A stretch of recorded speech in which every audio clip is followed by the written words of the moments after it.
అందరికీ నమస్కారం. మీరు వెళ్ళే దారిలో రోడ్డు ప్రమాదం జరిగిందా? అయితే ఈ ఒక్క పని చెయ్యండి. 25,000 మీ సొంతం. ఇతరులకు సేవ చేశామన్న తృప్తి కూడా మిగులుతుంది. మనం రోడ్డుపై వెళ్ళేటప్పుడు నిత్యం ఎన్నో రోడ్డు ప్రమాదాలను చూస్తుంటాం. కానీ వారికి సాయం చేసేందుకు మాత్రం వెనకాడుతుంటాం.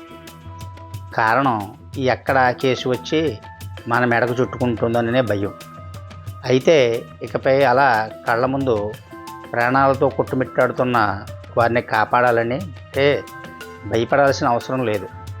పైగా రోడ్డు ప్రమాదానికి గురైన క్షతగాత్రులను కాపాడితే 25,000 బహుమతి కూడా పొందవచ్చు.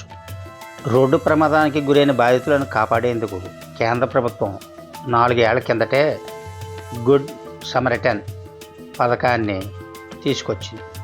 ప్రమాదానికి గురైన క్షతగాత్రులను తక్షణం ఆసుపత్రులకు తరలించి వారి ప్రాణాలు నిలబడేలా చేస్తే రూ. 5,000 ప్రోత్సాహంగా అందించేది. కానీ ఇప్పుడు ఆ నగదు కేంద్రం 25,000కి పెంచింది. దీనివల్ల ఎక్కువ మంది ప్రయాణికులు రోడ్డు ప్రమాదాలకు గురైన బాధితులకు సాయం చేసేందుకు ముందుకు వచ్చే అవకాశం ఉంటుందని భావించింది. అలాగా ఎక్కువ మందిని కాపాడితే ₹1,00,000 అదనపు ప్రోత్సాహాన్ని కూడా అందిస్తానంటోంది. రోడ్డు ప్రమాదాల్లో గాయపడిన క్షతగాత్రులను సకాలంలో సాయం అందక ప్రాణాలు కోల్పోతున్నారు. అయితే బాధితులను గోల్డెన్ అవర్ అంటే ఘటన జరిగిన గంటలోపే ఆసుపత్రికి తరలిస్తే ప్రాణాలు నిలిచే అవకాశం ఉంది. ఈ నేపథ్యంలో కేంద్రం గుడ్ సమరిటన్ అనే పథకాన్ని ప్రవేశపెట్టింది. కాపాడిన వారికి పోలీస్ కేసులో భయం లేకుండా ఈ పథకం దోహదపడుతుంది. ప్రాణాపాయంలో ఉన్నవారిని ఆసుపత్రులకి తీసుకెళ్ళాక సంబంధిత పోలీస్ స్టేషన్కు సమాచారం అందిస్తే పోలీసులు అధికారికంగా లేఖ ఇస్తారు.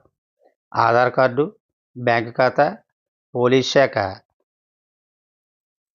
ఆసుపత్రి ధృవీకరణ పత్రాలను జతచేసి మండల తహసీల్దార్ అంటే ఎంఆర్ఓ గారికి సమర్పిస్తే నగదు బహుమతిని అందజేస్తారు. ఇక గుడ్ సమారిటన్ పథకం వల్ల రోజు రోజుకు సాయం చేసే వారి సంఖ్య పెరుగుతుందని భావిద్దాం. కాబట్టి అందరూ కూడా డబ్బు కోసం కాకుండా మానవతా హృదయం, దృక్పథం కలిగి గాయపడ్డ వారిని ఆసుపత్రులకు తరలించడంలో మన వంతు సహాయం చేద్దామని ప్రతిజ్ఞ చేద్దాం.